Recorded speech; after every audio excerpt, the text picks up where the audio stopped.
Glad you're here. Thank you for braving the weather, willing to engage in receiving some wisdom, some insight, perspective. For some of you, maybe refreshers, but also we want to make ourselves available to you as it relates to think about the next phase of life, life after CCA. So my name is Dr. Cliff Mack. This is my wonderful coach, Ms. Jo Marie Ramsey. And we will be facilitating this time from until now, until 5 o'clock.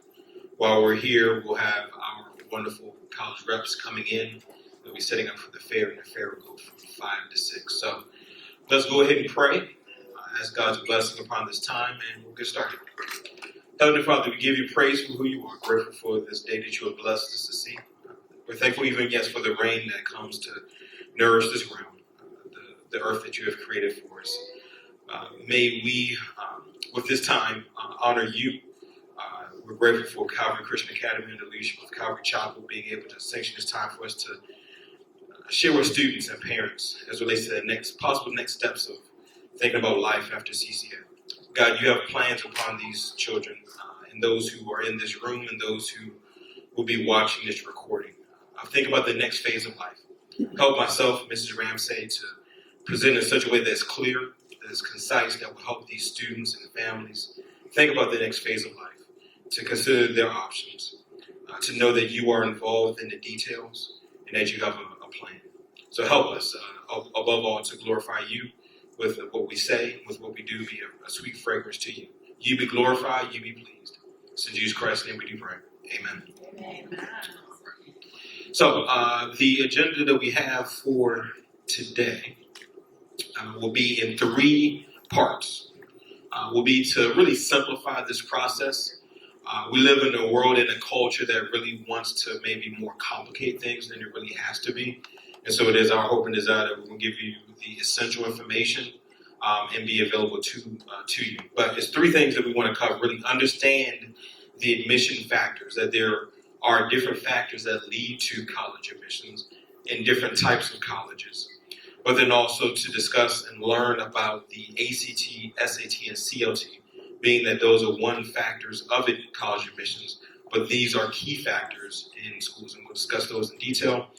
But then also explore college options. And so when we say college options, we're talking about life after high school.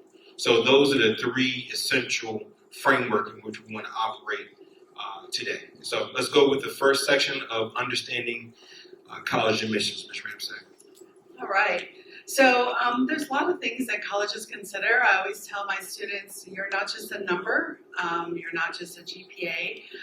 So there are definitely academic factors that colleges consider. So they're going to look at your actual GPA from starting your freshman year. And for those of you that took courses in 8th grade that counted as high school credit, that is part of that. So anything that you've taken in middle school and high school, when you're applying to college that fall of your senior year, it's going to be anything up until the end of your junior year. Most colleges will not ever see a grade that you get in your senior year.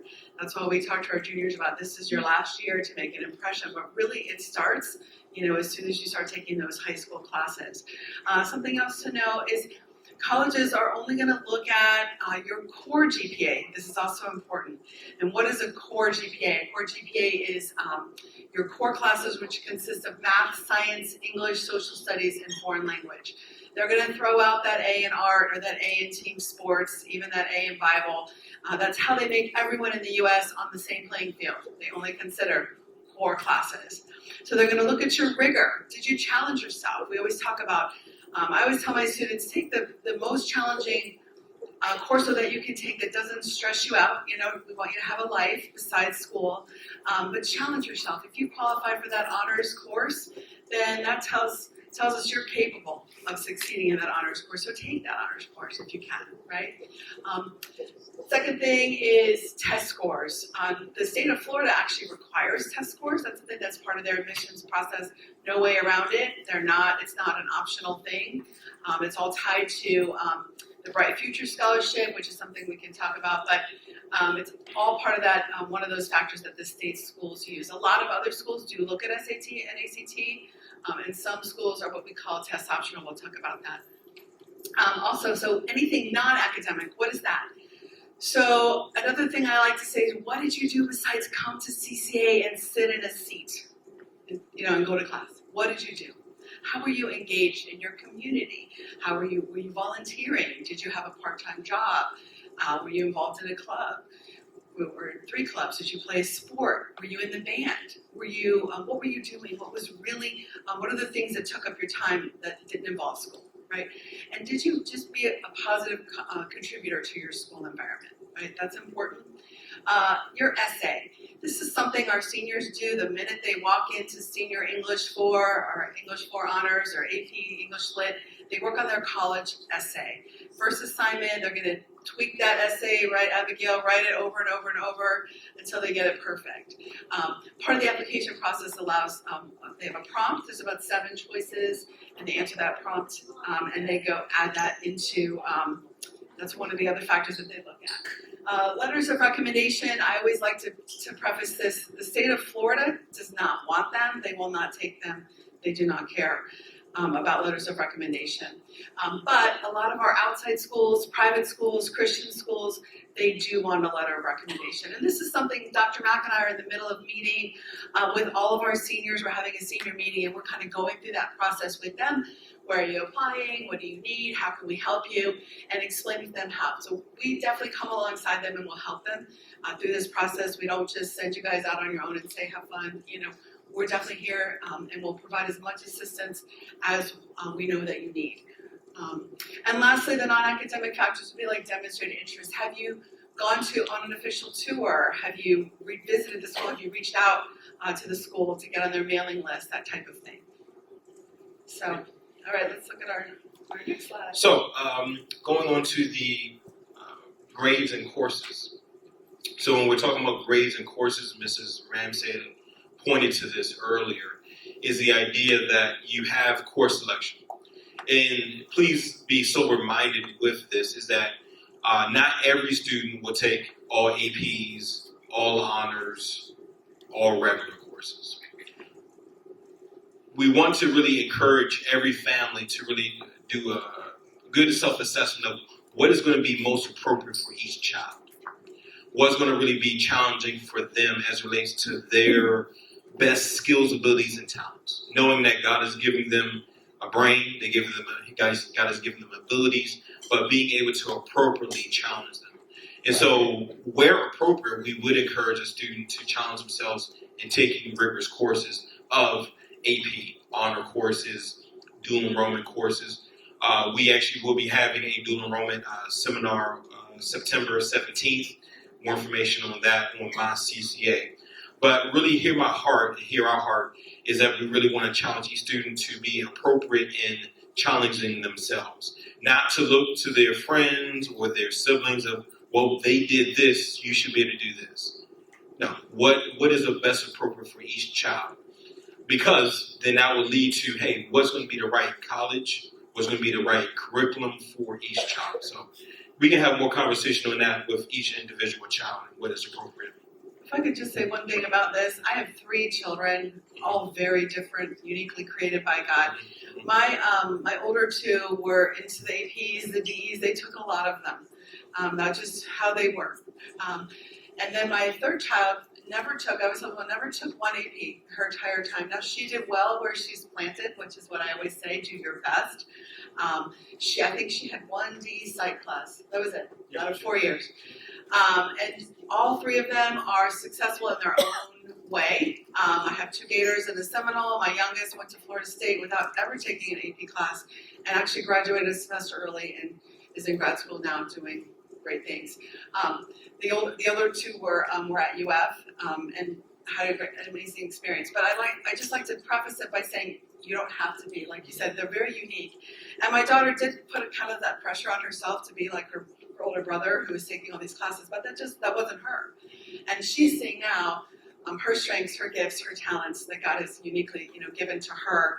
And she's not defined by an AP or a D. So I always like to share that personal story. No, thank you for sharing that. And the only thing I will add to that, to what Ms. Ramsey is saying, and she made a reference to it, is really assessing, and for Katie, and I admired her because I knew Katie more than the other 2. in being able to find out what was her skill set. Yes. And that would be where I'm in my journey, because I have an older daughter now in her sophomore year of college and a middle daughter. And that's the common thread of what is going to be the best challenge for each child. And so that would be my encouragement to the parents in the room, as we are parents in this journey with you, that please know, and I'll even say for the recording, we want to set your children up for success. And so the biggest thing that we as stewards here want to challenge each child to find what's going to be the best appropriate challenge for that skill set.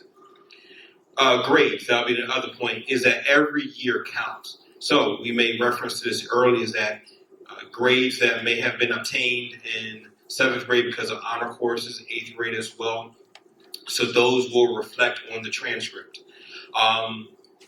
For seniors that are applying now, yes, all the grades from 7th to 11th grades reflect. The only thing that the colleges are not seeing right now is just the courses that are in progress. Now, those courses matter just as important at the end. Here's why. Because when your daughter, let's say I'm picking on Abigail Hamilton, yes, because she's a senior here.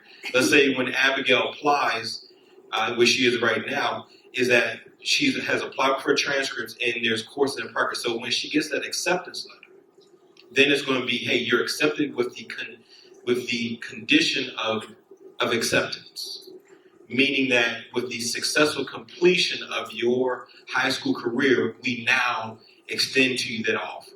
The reason why I clarify that, and I know Abigail will not be in this situation, but the fact is that every year we're actually going to go to a meeting tomorrow where the University of Florida, FSU, will talk about, sadly, that they have to rescind admission offerings because there are students who did not successfully complete their senior year. That they may have had great grades, 7th to 11th, had a great senior schedule, but they did not successfully complete. And so when we say every year counts, every year counts. And we'll get into junior meetings, and juniors will say, well, junior year is most important. It's important, and it matters differently. It's important differently. So finishing strong starts, but also understanding this is another thing, because you may have yourself, or you may have a friend who the GPA trends, improving throughout every year matters as well. So yes, some of you may have had a rough start in their freshman year. Actually, I would dare say my daughter, freshman year, she actually her freshman year, the one that's in college now, was in her COVID year. Her freshman year, first semester was rough. Second year, the spring term actually was better. For her, she actually took advantage of COVID, of actually being able to be online. That was actually a blessing for her in that regard. But my point is this, is the idea of you improving semester by semester. Taking stock of, hey, how can I get better? How can I improve? But also understanding that how you may start may not be how you finish. And we want to see that the grade trends are inclining rather than declining. The last point that I'll make for this slide, and I'll turn it back over to Mrs. Ramsey, is a class rank. This is a key point to remember, that for CCA, that we do not rank. Now, there is a reason and there is a rationale for it. We can explain that to you at a different time. But that is a policy to remember for us as you go through this process. So we talked about this a little bit, but just to kind of go over some of those other considerations that we mentioned. So we talked about recommendations. Definitely the schools that require a recommendation letter, you're going to want to get that in. We always tell our students, find a core teacher that knows you well enough to write a nice letter about you. If you've had them in 9th grade and you haven't had them and you're a senior, probably not the person you want to ask to write a letter. Or if you didn't get a great grade in an English class, probably don't ask the English teacher, right? So ask a teacher that knows you, that can write about you. And there's a whole process involved with that, which again, we'll help our students with when they're seniors. Your essay, your personal statement. A lot of the schools have questions like, why do you want to go to UCF? It's one of their questions on the Common App. At least it was last year.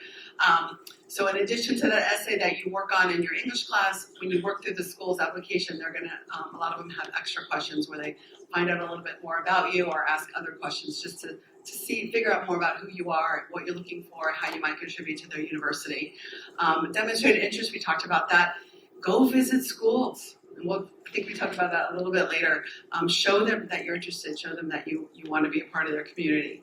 Extracurricular activities, like we said, sports, jobs, performing arts. If you are work on film and you participate in the theater program, that's a lot of hours. If you're a theater person, a lot of hours, right? That's a great extracurricular activity. Volunteering clubs, all of it. And lastly, just to mention interviews. Interviews are kind of pretty selective. I would say the only schools that really interview anymore would be like your Ivy League schools, or maybe like Georgetown, Duke, Georgetown, Georgia Tech. Georgia Tech. But the state of Florida schools do not interview. They just get too many applications and they are not able to do that. I'm just going to add a couple of things, Ms. Ramsey, if you don't mind. Extracurricular activities, and this is a key point of emphasis, especially for us, because we want students to be involved in the CCA community, be involved in life, have things and items to reference on their college application. And so you see that it's a long list. It's not just one thing that we're encouraging students to do. Because what we have seen throughout our career here at CCA is the students who have been able to balance their academics, students who have been involved in whether it is sports, arts, volunteering clubs, yes, even moderately working, not saying, working a 40-hour shift, 40-hour work week. We're not saying that. Not getting at home at 1 or 2 o'clock in the morning. No, we're not recommending that. But if it's working, let's say for Chick-fil-A, which is a wonderful organization, you get a scholarship if you work for them, potentially, maybe.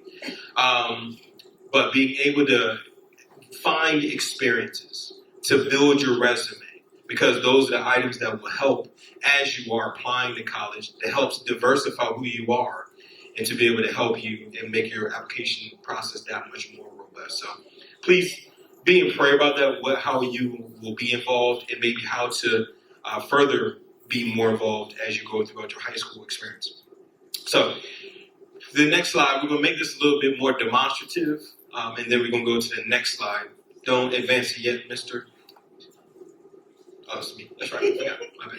So here's what I would like for us to do. I want to make this a little bit demonstrative. So take a look at the screen. What factors are considered? We've talked about this for the last few moments. What factors are considered when we're talking about college admissions? And I want to frame the question this way. What are the top 5 factors that colleges look at? This was a survey done by a National Association of College Admission Counselors. And so these are some of the factors. We want to hear from you. Maybe one from each section. What would you say are the top 5 factors? Start with Miss Abigail. I would say the essay writing sample, since it shows who you are personally. Essay writing is one. All right. Let's say someone else. Yes. Extracurriculars. Again, top 5 extracurriculars. You have essays, extracurriculars. Yes. Strength of curriculum. Strength of curriculum. Let's get one more. Test scores. Okay. We get one more. We get one in the back. Over here. Someone in the back. Over here.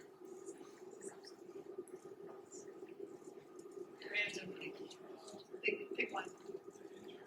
Interest. Okay. Ms. Ramsey, what does the survey say? I'm just kidding.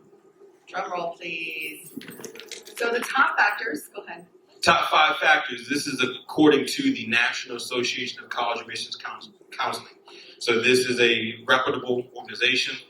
Number 1, with 76%, is high school grades and college prep courses. So how did they perform? How did your students perform in the actual courses? I would say that's core courses. Yes, core courses. Yes. Thank you for clarifying that, Ms. Ramsey. Number 2 is overall grades in all courses. So there is a distinction, to Mrs. Ramsey's point.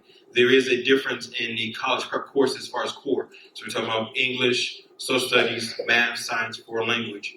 And then how did you perform overall? So those elective courses. Areas, maybe if it's STEM, maybe if it is you took extra science courses, which still would be core, but you took an extra.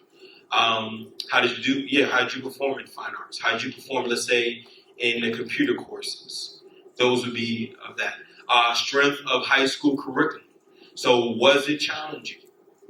That's where we're gauging that you appropriately assessed what was a good challenge for you. Not taking too many APs where you're killing yourself, but at the same time you took an appropriate level of challenge course. But then you also, here's the other part, that you actually enjoyed high school. That you actually enjoyed the courses that you took as well, which goes to the overall courses. Number 4, positive character attributes. So were you a good kid? How did you conduct yourself in school? Did you have a good reputation? Those things matter because that could be a factor as it relates to the recommendation letter that may come from myself, Ms. Ramsey, teachers as well. And then last but not least, the essay and the writing component. Because for many students, that will be the only component that a college will actually be able to know individually you and understand you and how you are as a student. Because as we've referenced, in most cases, there is no interview.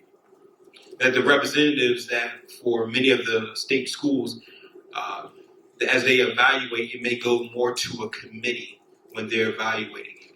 And so when they're able to assess who you are, is going to be on paper.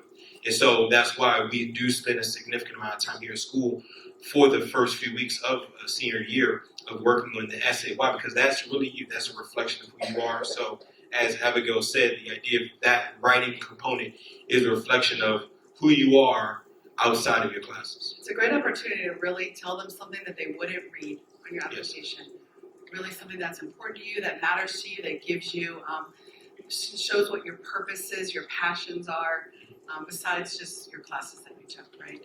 So we're going to do questions at the end. Do you mind waiting? Okay. All right, we're going to go on to the next section, all about our favorite thing. Not really. I know I don't like this part, but SAT, ACT, and CLT, which is the newer test that's just come out. So like we said, in Florida, you have to have one of these tests. You have to have one, for sure. What I like to say is they're all different. And really, you're going to have to try to find, you need to try them all, is our opinion, to see which test is best for you. So when we look at them, how are they different? Well, the ACT and SAT are different in a lot of ways. The SAT is 100% digital. It's on the computer. The ACT is still paper-based. For some students, that can make a big difference. SAT and ACT are different sections. There are 4 sections on the ACT, which includes a science section. I always say it's not about your knowledge of biology or chemistry. It's really about reading through passages regarding science, finding answers within the passages or within like charts or graphs related to science facts. But that is one section. It's a little faster pace, each little section of the ACT. The questions are asked differently between the 2 tests. They're just different types of wording. And usually a student knows which test. They try one and they say, I definitely like the ACT better. I definitely like the SAT better, depending on how your child's brain works. The CLT is a new test. The Classic Learning Test. It used to be Classical, now it's called Classic Learning Test. That students can actually take at home. And that is something that the state of Florida just last year started taking scores to qualify for Bright Futures and for admissions to our state schools. So something to find out about. And what does, test optional, again, like I think I talked about it, not in Florida, but a lot of the other schools outside of Florida have provided that opportunity for students that may not be test takers to be what's called to do test optional application. I always say if you have a decent score, just submit it. I mean, unless you really feel like your score is, and we talk about that with every senior, and we go over their score, and I'm like, how are you feeling about that? And they say, what do you think? Should we submit? You know, we have dialogue about that, but I'm a fan of submitting unless it's something that's just really struggling and don't want to. And super score. So you can take a test as many times as you want. I like to say if you are not doing something to try to get better, don't just keep taking it. You gotta be doing some studying, you've gotta be We'll talk about that in a little bit. Working with a tutor, going to, just to get extra help, because your score is really not going to change if you don't put in the work, right? But what colleges do is you can take, let's say, I know my daughter took 4 ACTs. It took her 4. And there are 4 sections on the ACT. And finally, on the 4th test, between the 4 tests, we took the highest of each of the 4 sections, added them together, divided by 4, and she got the score she wanted and was happy with. But it took her 4 tries, right? So for Bright Futures, you have all the way until the summer, even after you graduate, I think July to qualify, to get a score that qualifies. One year I had a student that had like the 75% level, which is a certain score, and he really wanted to get 100% tuition. So he worked on it, and I think it was March or April of his senior year that he got that score. So you can definitely keep doing that. Next, how to get ready. So another thing I like to say is the SAT and ACT covers up to Algebra 2. So if you're a junior in Algebra 2, if you take that test in September of your junior year, you're not going to know the Algebra 2 that's going to be on the test, right? So I recommend towards the end of your junior year. We talk about this in the junior meeting, maybe March, April, May, June. Take one of each test, see which one you like, and then you can focus on that one that you liked and improving, right? So, but if you've taken Algebra 2, if you're ahead in math and you've taken it, anytime that junior year is good to go. You can go ahead and get going. There's a lot of online prep, collegeboard.org. You can link your PSAT score to the Khan Academy. It provides free online tutoring, we like free, based on what you miss on the PSAT. It links it right to your PSAT and says, he needs to work on the geometry scores, or and they're going to give you questions that you can do based on what you missed. So it's very personalized. It's always good to do practice tests before you go into the real test. I'm sure some of our seniors can talk about that, right, Abigail? It's good to see it right before you take the test. Up here, act.org, I know you can download free tests, and they also have some prep there. The SAT suite, that's the Khan Academy, and even the COTexam.com has some resources there as well. A lot of ways to get help. We have Sensa classes here. Are they they're like every week? I can't remember how we run them, but see my CCA for details. Yeah. We also have private tutors that they definitely can cost money, and I always like to say that, and I hate that that's how the world we're in, but you have to, if you want a private tutor, it's going to definitely be spending some money. I like to tell students that are super close, maybe it's a return on investments for parents, because if you think about the value of Bright Futures, if you're thinking you want to go to UCF, and that's your #1 school, and you're trying to get that Bright Futures number so you can get either 75 or 100% tuition paid for 4 years, maybe you spend $1,000 for a return on investment that's about $20, right? So just something to think about. We can dialogue that with you at our junior meeting. I know for my youngest, that's what we had to do to get her to the level where she wanted to be. We're very fortunate and thankful that we could do that for her. So we have names of tutors, and we can definitely help you with that. But get going, get practicing. Can I ask something? Just something that's really, Holy Spirit reminded me to say this. In this section 9 on our slide, as far as accommodations. And we'll take questions after. We won't have enough time for questions. If you are a student, or if you know someone who receives accommodations during school, but all 3 tests, ACT, SAT, and COT, are tests that you can get extended time. So there's a process for us to work through that. Just want to make sure that you are aware of that. And lastly, a little practice. We talked about this, going on the website, taking a look. I hate for students to walk into an ACT or SAT having never seen one, right? I mean, download that free one. Work through it yourself at home. There's different practice books you can do. A lot of great resources online. I know College Board puts out a book you can get on Amazon with different practice tests. Just becoming familiar with how they ask the questions and even timing yourself. It's great to practice. And let's see. I think that's it. That's it on SAT and ACT. Right, we're going to move on. So we're on to the last section. We've discussed the idea of the college factors. We've also gone through testing, and there's 3 different forms of test, or taking advantage of even the testing optional. So we'll get into the last section, and then we'll take Q&A before we go transition to the college fair. So, what we also want to talk about as far as how it looks from a college standpoint, of being able to say, hey, even as tonight, as you evaluate what Christian colleges are here, or the state colleges or secular colleges that come to visit our campus, of being able to say, hey, these are perspectives. Say, hey, you know what? Because I saw the school on Saturday morning, they have nice colors. They're near your aunt. They look good in blue. Yes. It will be a nice bumper sticker on my car. If you believe in bumper stickers, I don't, but that's you. But being able to say, hey, these are perspectives. Then we get to matches, meaning say, hey, now we're looking at GPAs, where your GPA is, what they're looking at as far as their overall average GPA. It doesn't mean that, hey, if you don't have this GPA, you're not getting it, but at least it gives a ballpark of, hey, are you in the neighborhood of that GPA? What are the test scores? Hey, geographically, is a good fit. But being able to look at matches. And then you get to your fit.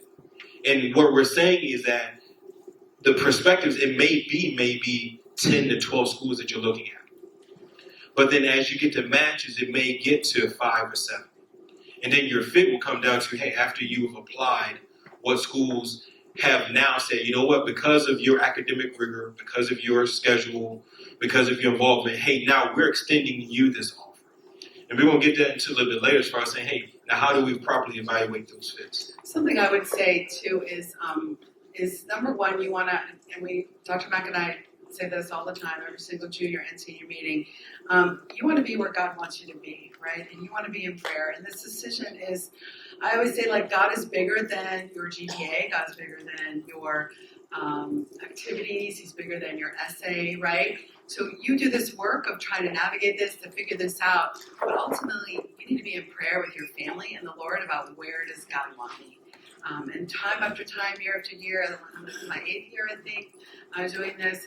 I see these students that are like, wow, Mr. I'm saying God really led me here, and now I have confirmation I'm in the right place. Like, I really have that peace, and I'm seeing, and now that I'm in this college environment, this is definitely where God wants me, right? Coming up with those schools that you're applying to, and then trusting the Lord is going to open, and when He shuts a door, that's Him answering a prayer. Quickly, my son applied to 10 schools, and he was a pretty smart guy, got into 2. No, he was smart. A little smart. Got into 2. And let me tell you, that was hard on a boy's ego. That was a rough spring break we spent trying to recover from that. But through it all, it was the Lord leading him. He ended up at University of Florida. Had an amazing experience, came out with a great internship, great job, is just doing phenomenal, right? And he will tell you, that's where I needed to be. Great experience, played lacrosse up there, it was great. My youngest one, we're talking about Katie, she applied to 6 schools. She had, we call them safe schools match and like a reach school. And Florida State was her reach school. And for her, she got into all 6 out of 6. Totally different. The one that took no APs. Now, she didn't apply to crazy schools like my son did. She had realistic expectations and 1 reach and not 8 reaches. But I was not a school counselor at that time. I would not have let him do that. But anyway, and so for us, it was the Lord opening that door for her to go to Florida State where she really wanted to go, and that was her dream school. You know, so again, it's a lot of staying in prayer. You do the work, you put in the applications, you navigate through this, you figure it out, and then ultimately God knows where you need to be, and He will make that clear. Let's see. Oh, this one, sorry. All right, so things you can do to get ready and to visit. We talked about being intentional. We want all our students to visit a college. You cannot decide on a college just by a website and what you've heard about it. You have to go visit it. That includes IG or TikTok or Yes, all of anything it. else. No social media, right. You have to go put yourself in that school. I can't tell you, I put a room of 10 seniors in a room. What did you think about UCF? Oh, I loved it. Oh, it was great. Oh my gosh, it's huge. Everything's spread out. I feel like I wouldn't fit in there. Nobody would know who I am. Same thing with Florida Gulf Coast. It's a smaller environment. I loved it. Oh, it's too small. It's boring in Naples. I don't think I'd want to be there. You know, everyone is so different. You have to go see the school, see what they offer, see their programs, talk to admissions counselor, visit everything. I would say take the official tour. Don't just show up and let's wander around Gulf Coast. Go online, sign up, take the official school tour. A lot of them, they really do a great job. A lot of the welcome centers, visitor centers, you can get a lot of good information. Talk to us. A lot of the students will lead the tours around campus. You can ask a lot of great things. So definitely you want to visit. You can also ask about financial aid opportunities while you're there. Sometimes they'll let you sit in on a class if you want. I know my daughter was looking at grad schools and she went up and visited before she made her decision and actually sat in on a grad school class that night just to see how she felt in that environment.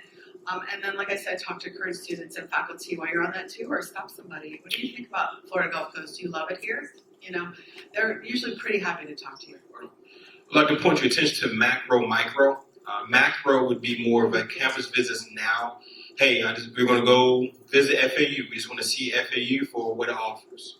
Cool, go for it. A micro visit for FAU would be now that you've been accepted. You have the acceptance in the email in hand. They have now let's say an accepted student event. Going back to campus, now that you know there's a little bit of leverage. Now it's a matter of, all right, now I'm dating you. What do you have to offer? And being able to compare and contrast. That's something that I found beneficial when we were walking my eldest daughter through the process, that we visited once, macro visit, but then went back.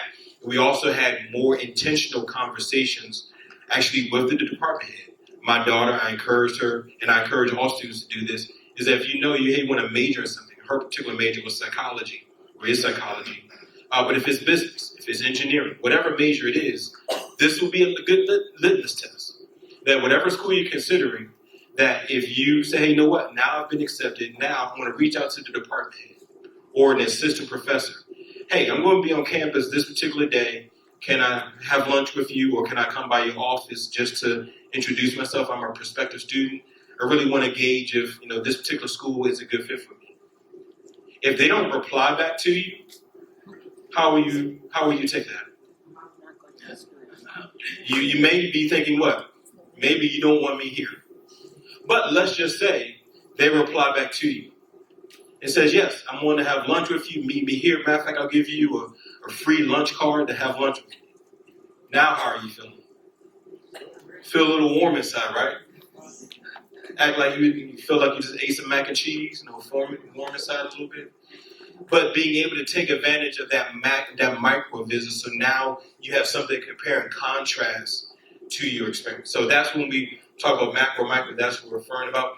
Another thing that we're talking about, the idea is that take advantage of the community here at CCA. Ask us, say, hey, well, I'm going to this particular school. Is there anyone I can maybe talk to? Or, hey, you have friends. You follow each other on IG. Hey, I'm going to be in the area. Can I talk to you just about your experience here? You've already been at school 1 or 2 years. Hey, I'm considering it here. What do you like about it? What don't you like about it? What would you do different about this whole process if you had to do it all over again? Really be inquisitive. Be curious about this process. Seek wisdom. And what if college is not for me? And so this is another soberly minded conversation that we want to have, is that 80% of our population, yes, will go off to college. But there's another 20% on average that will not. Is there something wrong with that? Definitely not. By no stretch of imagination. But we really want to provide a space with even in this conversation of realizing that whether it be community college, a gap year, and when we mean a gap year, that it is structured, it's not just go backpacking in the Appalachian Mountains or Europe, but no, something structured. If it is Impact 360, Youth with a Mission, you have a number of different wonderful gap year organizations that are structured for like a 10-month or a year process where students are getting engaged, they're learning key skills, they're building their resume to be able to then transition into a career or to the workforce. Military options, trade schools, realizing that guess what? We need plumbers. Do you need a good plumber at home if you need one? Plumbers make good ones. Exactly. Whether it be electrical. So understanding that whether you're here in this room or watching this recording, knowing that we want to provide a space of realizing that there is going to be life after CCA. We want to provide a sanction, a space for what is the best fit for each child and each student as God has gifted them. Last thing, before we kind of wrap up into questions, and this is going on with my seniors right now. Our seniors are starting to apply.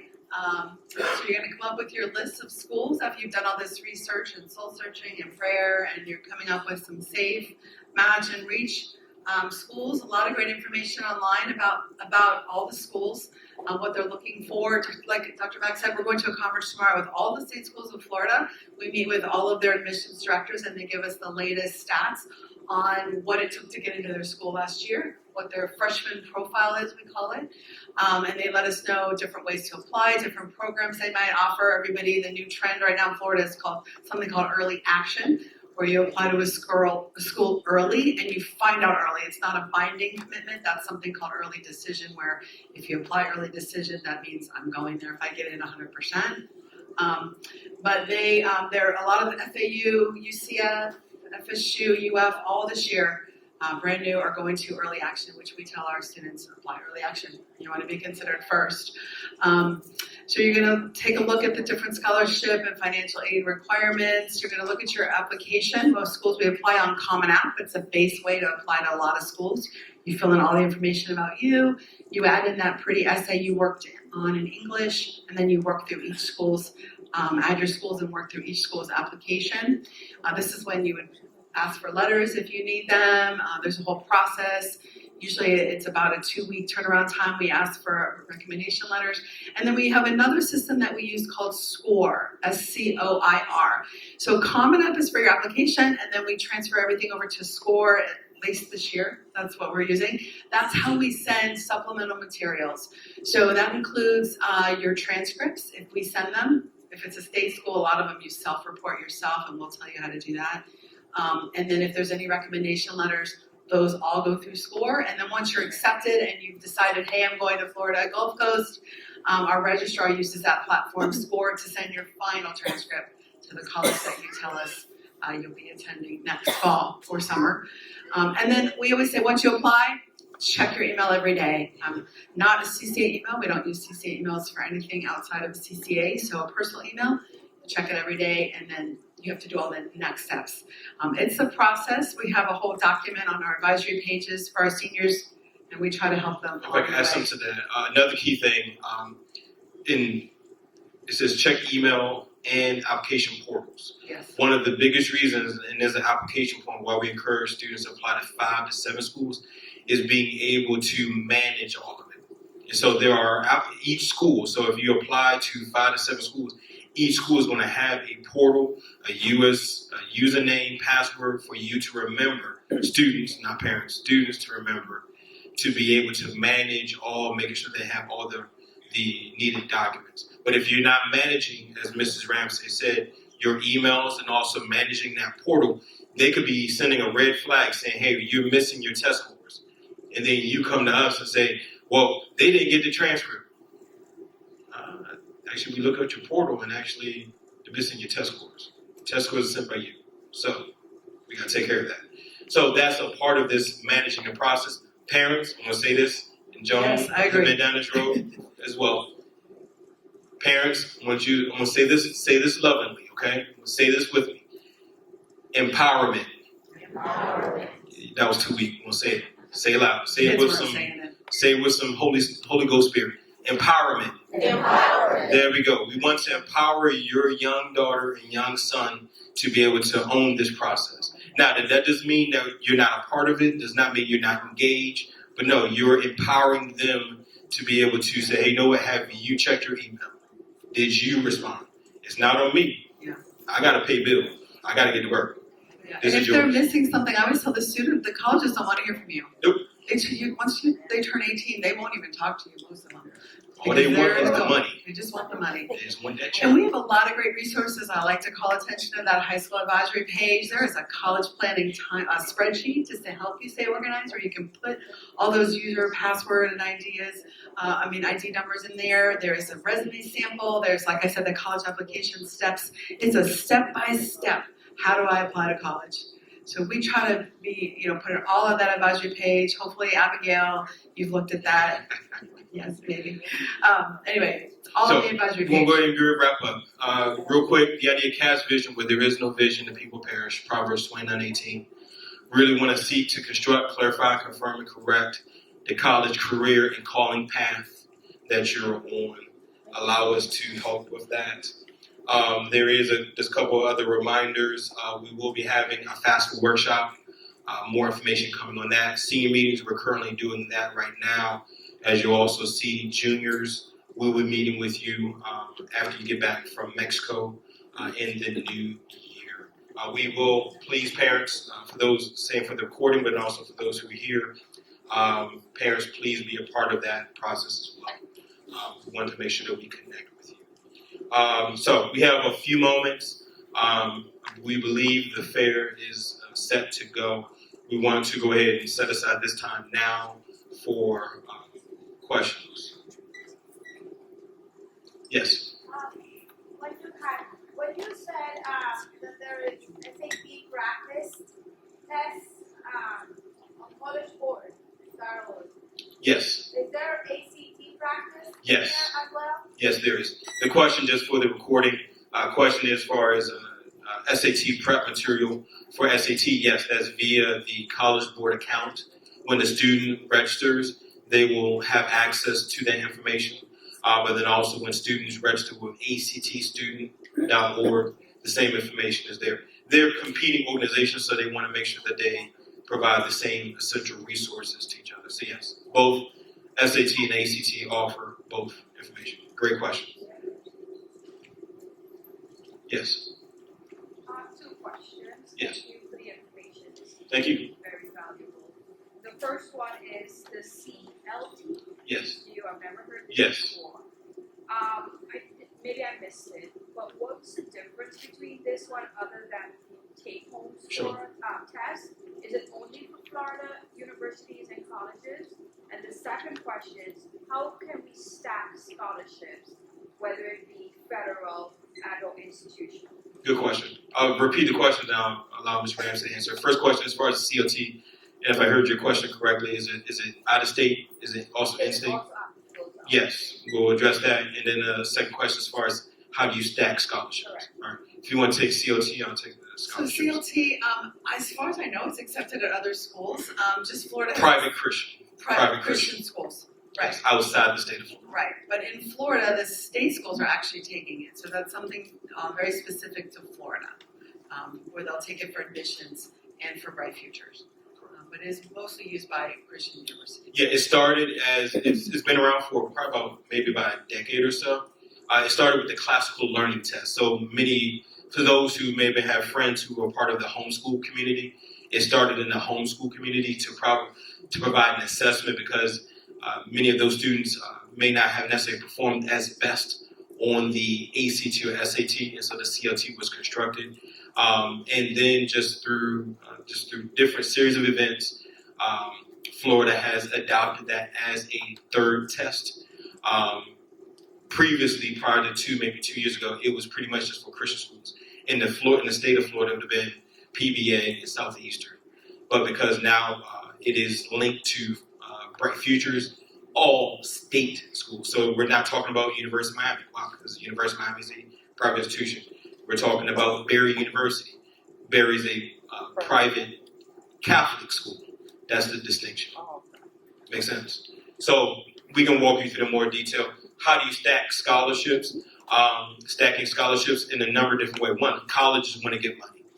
And so whether that's going to be through completion of the FAFSA and adhering to their deadlines of when that is submitted, which, again, we will be providing a webinar for that, sponsored by FAU. But then also individual scholarships as well. How that typically works is that for the legitimate scholarships is that you will communicate with that agency, and that agency would then give that check to the school. And that happened actually with my daughter. She received a scholarship from the school, so that was deducted on her bill. She also received she had a small, very, very minor student loan, something for skin in the game, and that's something to even challenge parents on, just have a little skin in the game, because it puts onus on her as well for her in the process. But then she also did, as she worked for Chick-fil-A, she did in getting a private check. And so that check was sent to us. We had to turn it right over to the school. And then as soon as it got there, it got processed, so it came right off of her bill. And so when we're talking about stacking, again, every school wants to typically get it. What I would say is to walk through that process in a very clean way is, especially as we get to that fit about each particular college, to have a conversation with the financial aid department as far as what's the process, what's the procedure for that. And that's really essential when it comes to the FAFSA, because every school's processes for that is different. And I'll even throw this out there. We didn't really discuss it here because it's for a very small, minute school. It was called the CSS profile. How many of you may have heard that before? The CSS profile. You can Google it. Very high-end schools are using it, like University of Miami. I think University of Miami is the only school in Florida that actually utilizes it.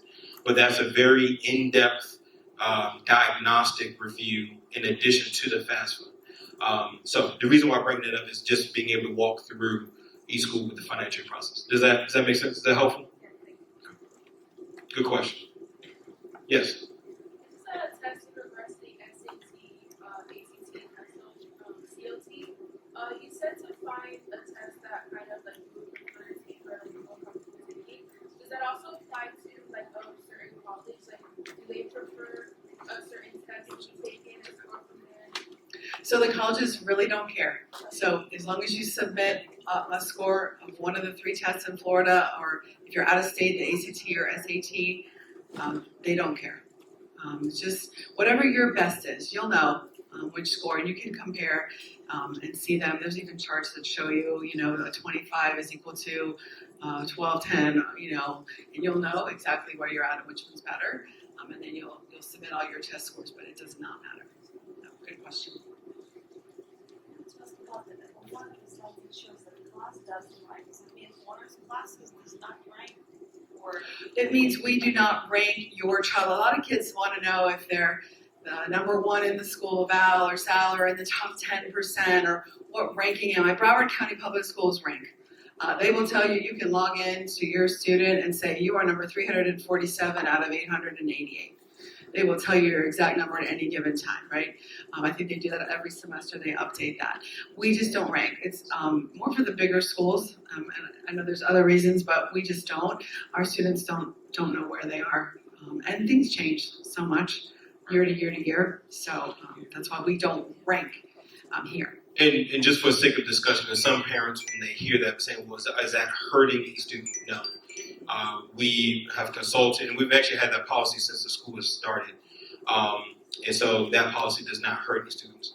Now, if a school wants a rank, and that's going to be a part of our conversation with the student and also the school, we can provide what's called a rank letter if needed, meaning that we will have the highest GPA, which you won't know at the time, but then also where your child is, but then also where's the lowest GPA in that particular class. And so that gives a scale. Typically, what we do find where most schools may want that would be for, let's say, Ivy League schools, the service academies. Like we will help a few students, hopefully, maybe apply to the Naval Academy or the West Point. And those particular schools may want to have a scale. And so that's where we're able to help them. Does that answer your question? well, yeah, I just for some reason I thought it's something to do with, let's say, if you have B honors math, let's say, is it equals to a regular? No. Or it's No. all counts to GPA? No. Everything goes into your GPA. Your GPA is weighted based on your level of course, whether it's honors, regular, or AP or DE. We're on a 5.0 scale, so if A is a 4.0, honors class it's a 4.5, DE and AP classes are a 5.0 scale. So like for example, our valedictorians usually end up somewhere around the 4.5 GPA, right? So that's over a 4. That means they've been taking a lot of classes that gave them a 5 to bring it up to that 4.5 level. Does that make sense? Yes. Do you guys have I came in late, I'm sorry, I don't know if this question was asked or if it was discussed earlier. Do you guys have a platform that indicates specific scholarships? Yeah, good question. Actually, at the conclusion of tonight, we will be having an updated scholarship file that we will make public on my CCA. It will be on the financial aid tab. Because why I ask is because a lot of the scholarships, like there's some Questbridge and Posy. Mm-hmm. My son was a recipient of one of those. He went to Vanderbilt University, 100% paid. The deadlines are coming up in like a month or early. Yes. Yeah. Yeah. So part of what we'll be making public there speaks to that, but also any other scholarships that may be out there, much like popular ones like Quest, Coca-Cola, Pepsi, It's all part of the packet that we provides information for the more, let's say, scholarships that are more widely known, that are extremely competitive, but then also maybe some lesser known scholarships as well. Good question. Yes. What's the best time to start applying for scholarships? Good question. When we're talking about the application season and being able to manage all the affairs, there's not necessarily a bad time to apply for scholarships, because understanding that many of those deadlines are the same deadlines as applications. It's just a matter of being able to manage, load all that a student will have. Most scholarships that we come in contact with will be more for the seniors. Does that mean the junior can't look? No, you can, but being able to look at that with intentionality. Even this summer before your senior year, get on that scholarship file, take a look at it, start figuring out, hey, I might want to apply to this or this or this. It's a big document with a lot of good information in there. So I even this right before you start that senior year, kind of maybe take a look and come up with a list that you want to apply to. Yeah. And I will also say, obviously, the resource that we'll offer, but then also utilizing the financial aid office at each individual schools as a resource as well, because they are knowledgeable, in the space of scholarships that may not necessarily be published.